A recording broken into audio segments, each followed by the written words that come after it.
Okay, good morning, everyone. Um, so today we're going to be starting a new chapter, which is the laws of Ona'ah and Genevas Das. And the reason why these two are in the same chapter is because the laws of Ona'ah are cheating or swindling or ripping someone off by either overcharging them or underpaying them for merchandise where the other party is unaware that they are being taken advantage of. So and Genevas Das is any kind of deception in any kind of mercantile dealing. So that they both involve taking advantage of an unsuspecting person on the other side of the table, on the other side of the deal. And as we'll see, the Torah is very stern about telling us that we're not supposed to exploit someone else's ignorance if they are a fellow Jew. Okay, and that's emphasized in a number of ways. And what we're going to see in the laws of Ona'ah is that it's going to be difficult for us to always be able to identify when this halacha applies, because ona'ah specifically refers to, there's two types of ona'ah, because the Torah says in two places, al tonu isha sachiv, v'chisim mimkar la'amisecha, o kano miyad amisecha, al tonu isha sachiv. The Torah says when you ever do purchases or sales, you shall not afflict or oppress. That's what the word tonu literally means. Do not oppress. A man should not oppress his fellow. And the rabbi said that what that means is overcharging or underpaying, taking advantage of him. How do you know whether you're overcharging someone on a piece of merchandise? If the market allows a certain amount of leeway in that merchandise, then you can't say that I'm charging him too much if it's within a reasonable amount of margin.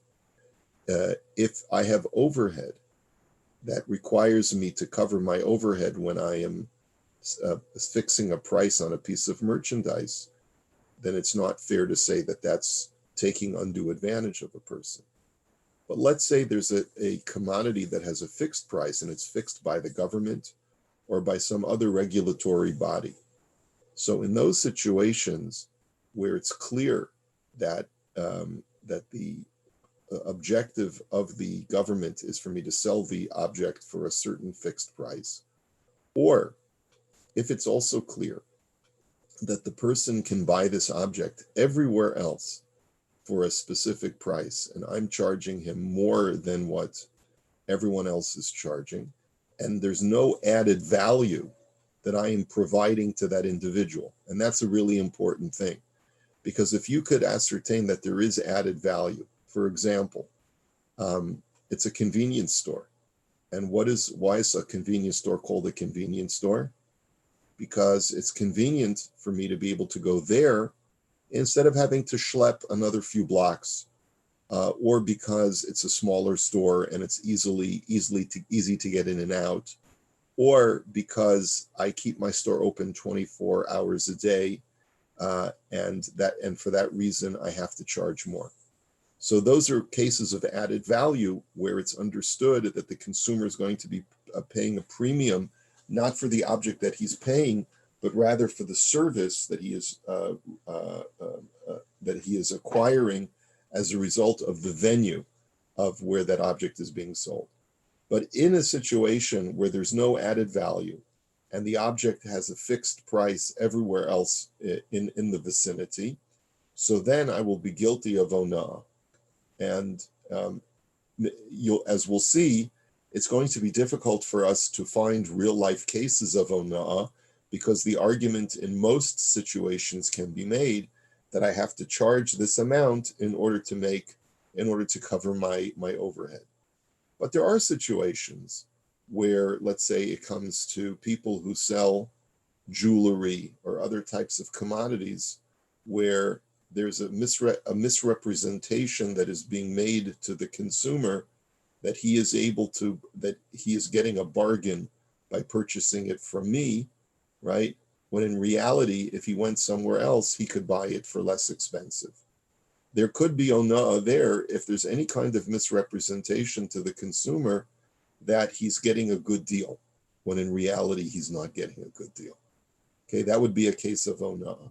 All right? So let's take a look at Siman Beis, Dine ona'ah ugnevas das. Asr la'adam lahonos es chavera. A person is not allowed to oppress his friend.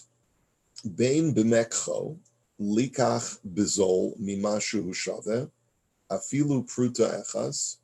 Bein b'mimkaro limkor bioker mimashu shaveh afilu pruta echas. You're not allowed to oppress him when it comes to either with purchases, in other words, to pay him less than what the merchandise is worth, and misrepresenting the fact that you're paying him fair value for it. And that's usser even if you underpay by even 1 pruta. A pruta is like 2 cents, right? Even if you underpay by just by a few pennies.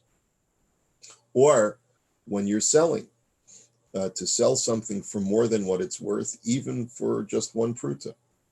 V'im hona over below sase. And if you do this act, then you are in violation of the mitzvahs lo saseh in the Torah, a negative commandment. Shenamar, as it says, v'chisim karu mimkar la'amisecha o kano miyad amisecha al tonu ish es achiv. When you sell merchandise to your friend, to your fellow, or if you purchase from your fellow, do not oppress, a man should not oppress his brother. V'lo yomar, and a person should not say to justify or to rationalize his action, Shema shave kach v'kach b'makom ploni, o lizman ploni. Person shouldn't say, well, maybe it is worth that amount that I'm selling it for over there in some overseas place. Maybe in Europe it is going to be more expensive. So that's my justification for selling it for that price here. Or maybe next year, the price is going to go up on this commodity, and so I have to be able to charge more because I hear that the price on this thing is going way up.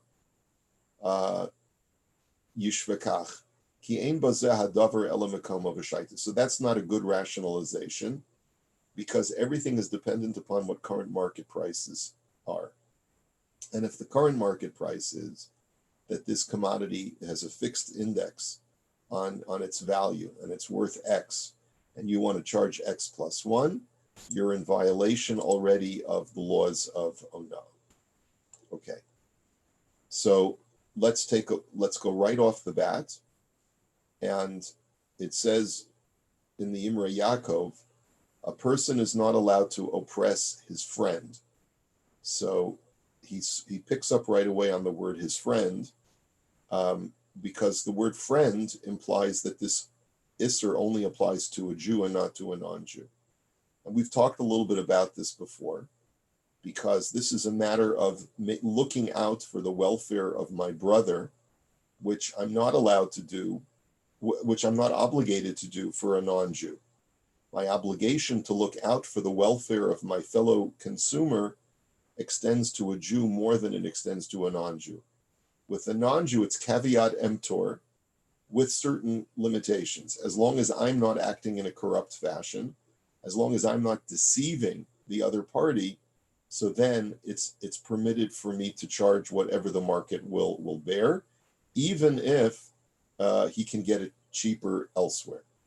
So he says like this: V'im hu eino shomer Torah mitzvos. Let's say you're dealing with a Jew who's not observant.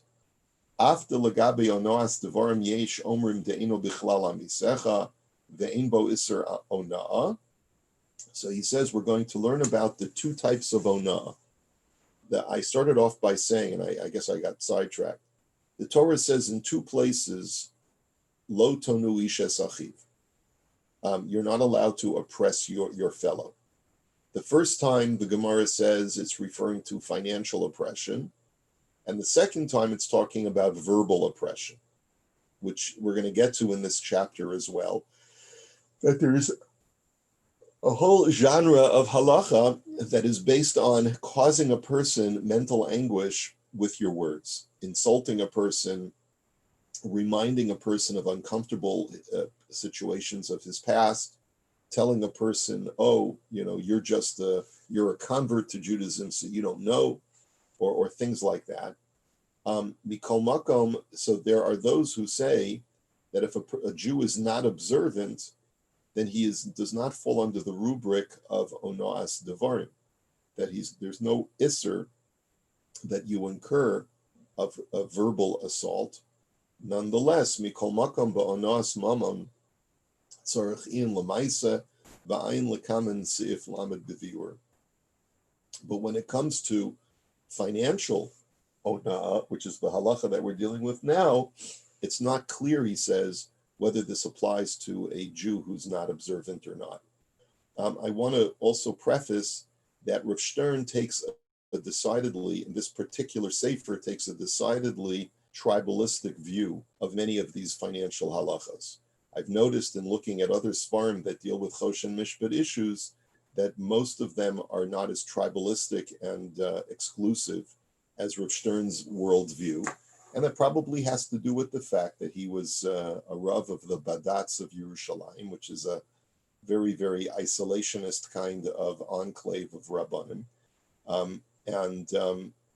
And so he takes this very decidedly seeing us versus them in a lot of the halachas that he codifies, and there's basis in the traditional authorities.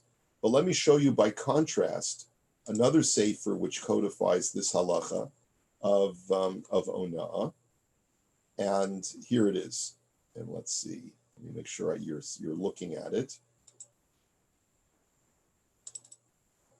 Here you go. I hope you can see it. Everyone see? This is a sefer called Pischei Choshen, which is also a contemporary sefer on Choshen Mishpat Halacha. Aser lahonos es chavero bein b'mekach.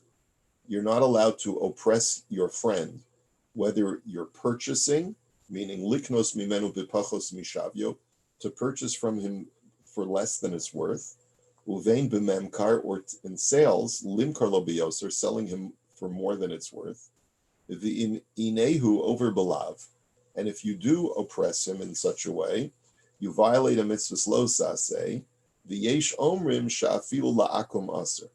And some say that you're not even allowed to do this to a Gentile, okay? And you notice that part is missing from the Rav Shulchan Aruch and is missing from the Imrei Yaakov's commentary. Now, where does that halacha come from?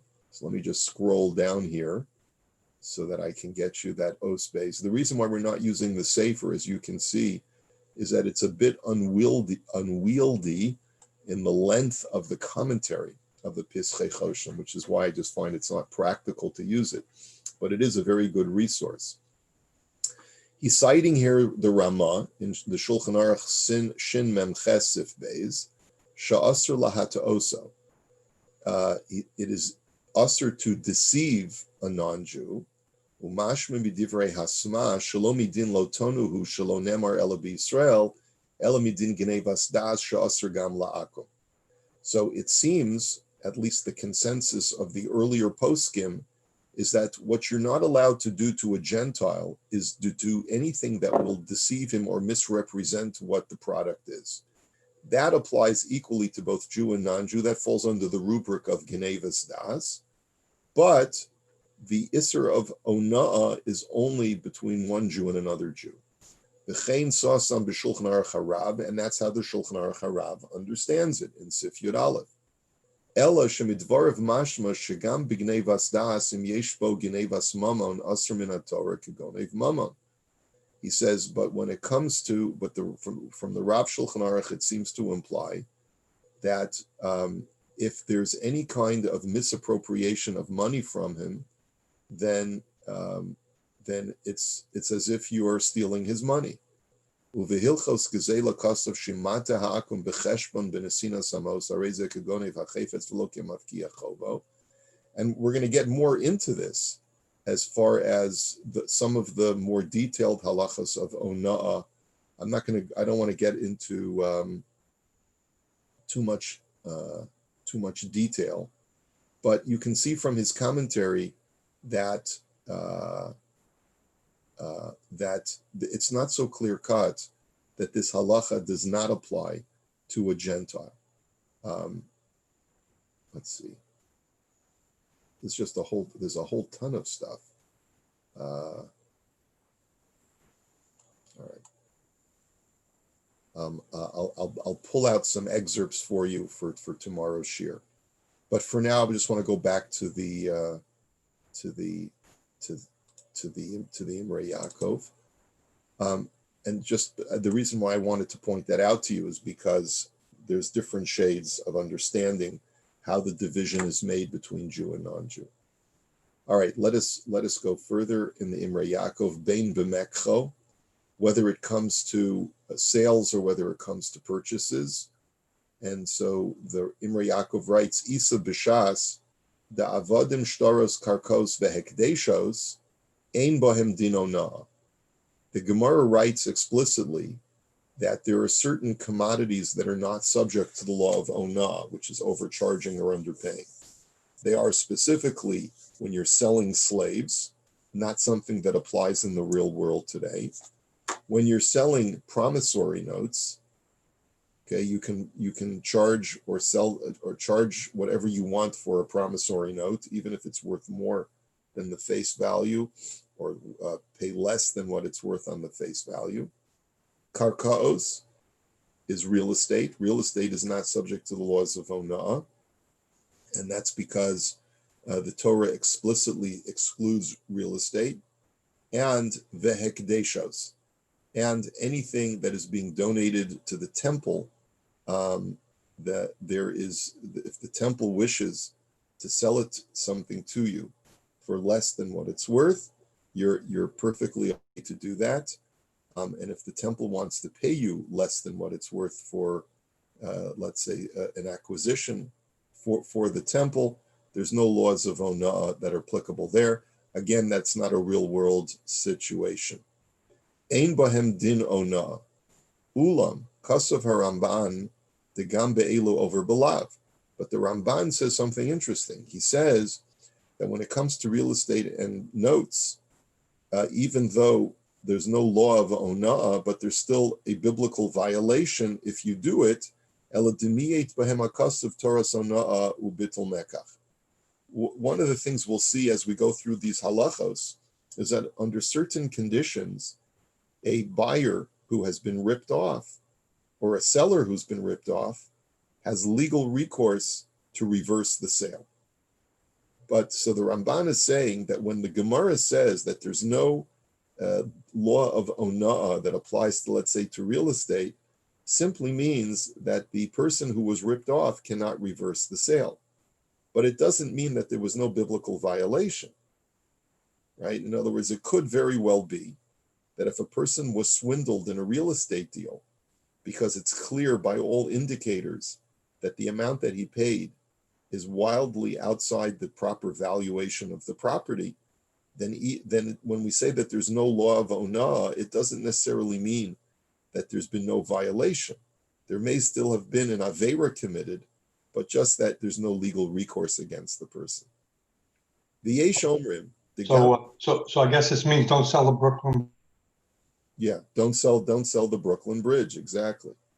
The Yesh Omrim degam bidvarim hanal dafka ad palga, aval yoser mi palga kon shemacha lo echad besikum yoser mishnaim havi ona'ah.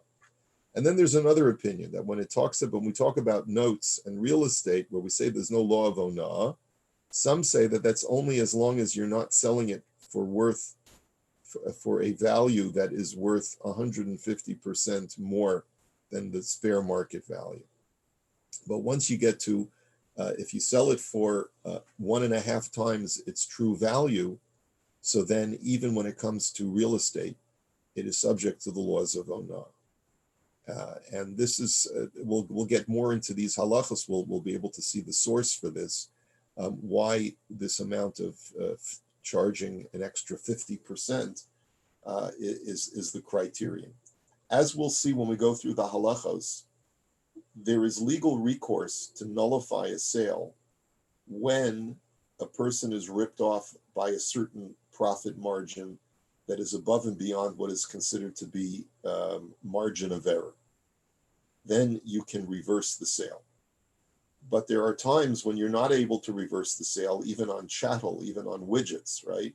Because it doesn't rise to the level of being actionable. But the point is that this is a distinction between real estate and chattel. With chattel, it's actionable even if there's an overcharge of X percent, whereas by real estate, it's not subject to an action in based in unless it rises to an extreme level of, let's say, a person was ripped off by 150%. Okay? As we'll see, the amount when it comes to chattel is 1/6, where a person was ripped off, where he paid 1/6 more than what he should have paid for the value. In other words, if he should have paid $100 and instead he paid, what's 1/6? Was that 16? I don't remember what the exact value of 1/6. It's approximately 16 2/3. If you paid $116 or $117, then that's ona'ah. Okay, and that's actionable. But if a person paid less than that, let's see what's a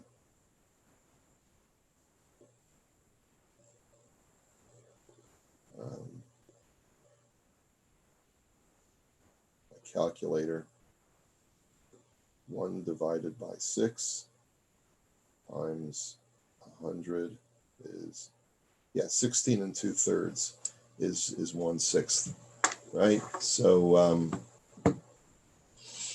all right. So, let us go on. Sif Gimel, Sif Cut and Gimel. The imhoina over below sase. If a person does overcharge or underpays, then he is, even by the smallest amount, then he is in violation of a mitzvah lo sase. Sasam kan b'pshitus the yeshbo isser lo sase. Aval be'emes the b'shulchan aruch simin reish chaf zayin sivav kasaf lihistapek bazeh v'chemo shehevi harav be'atzmo lekamen sif gimel v'ayin shamasha kasafti.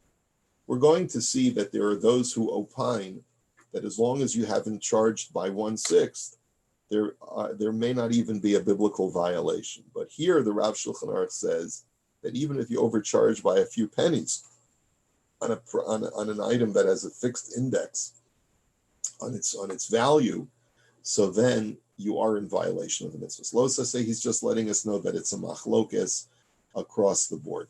It's not across the board. So what's the basis? Because it says al tonu ish esachiv, do not oppress your fellow. The lavze bichlal gezelahu, and then the Imrei Yaakov writes that this is a subset of the prohibition of stealing. Now, if a person does steal, what is the penalty? Normally for a mitzvah lo saseh, you get malchus, you get lashes for that. Not that lashes is something that can be administered in today's world. No beis din in the world today administers lashes. It's not like we have Sharia law where we can cut off a guy's hand or give him malchus and beis din, right? But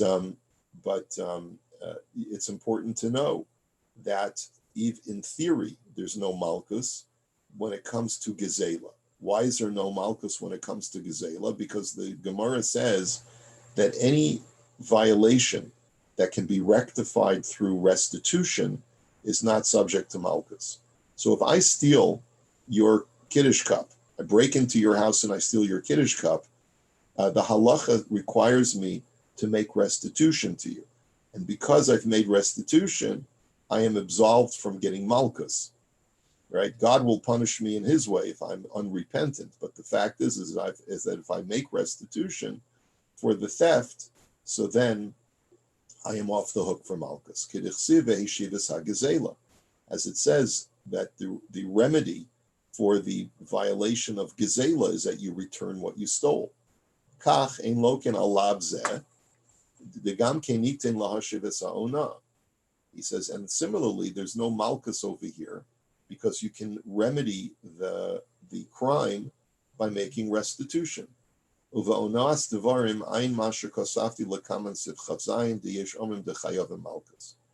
it comes to verbal onah, by insulting someone, that's not something that you can rectify through restitution, though, right?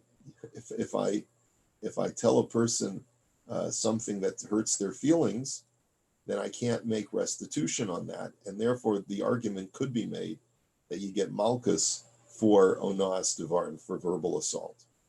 I'm really looking forward to revisiting the whole halacha of onas devarim after we get through onas mamam, because in today's world of snowflake culture, everything is onas devarim, and we're going to have to figure out really what falls under onah and what doesn't fall under onah. Like if I call you a she instead of a he by accident, that's onas devarim, right? Or what if I identify you by what you appear to me to be? Okay, there's a whole different discussion, which hopefully we'll be able to address. Okay, let's go to do some real life cases in the Likutim. Lahonos, it is not permitted to oppress. So in the Likutim, he writes as follows: Uvechol suge hamataltal in shayach onah.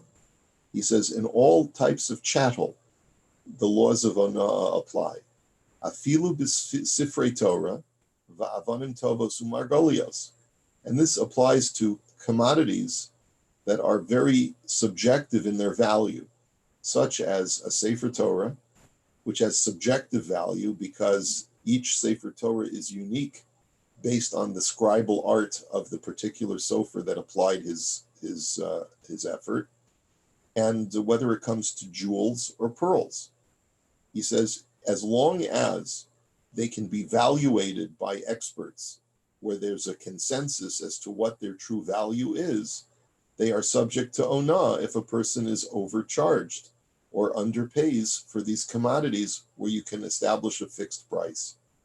Now, when it comes to precious gems, it's sometimes difficult to know whether there is a fixed price or not, but certainly you can create a floor and a ceiling for these commodities. And therefore, if you overcharge someone what the ceiling for that commodity is, so then you're guilty of onah.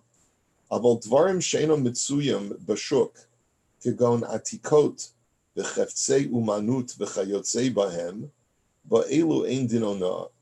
But when it comes to specialty items, such as antiques and professional tools, such that these are not readily available in the marketplace, but you have to go to a specialized dealer in order to acquire them.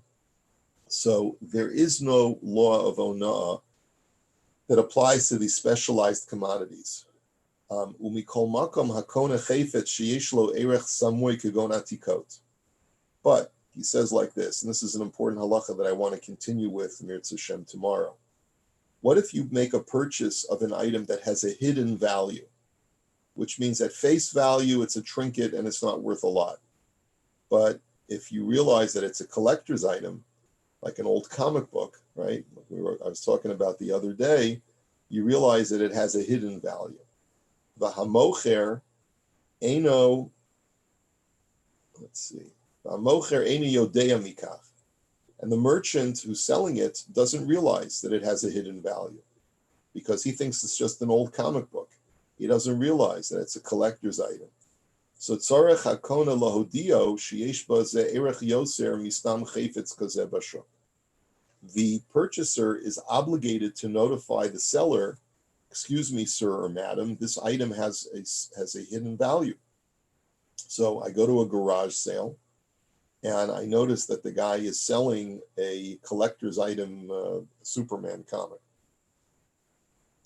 So especially if it's a Jew where it's clear that there's a consensus that there's a halacha of onah, if the guy is unaware and he's just selling a whole stack of old comic books, and he's not even aware that there's an item there that may be worth $1,000, and he only wants to take $5 for it, I have to let him know, excuse me, sir, are you aware that there's something in here that's a collector's item that's worth much more? The ilav hachi yeshbo iser gnei bastas. Because if I don't disclose this information, I am liable for deceit by paying him only the $5 that he's asking for the stack. Vafilu le'inyan di'eved. Okay, we're going to hold it here, and we're going to qualify it, and we're going to talk about it some more in Mirz Hashem tomorrow. Okay, any comments, questions? Lots of questions, but willing to wait. Square. All right, you have a good day, everyone. Take care. Be Thank well. you. Thank you.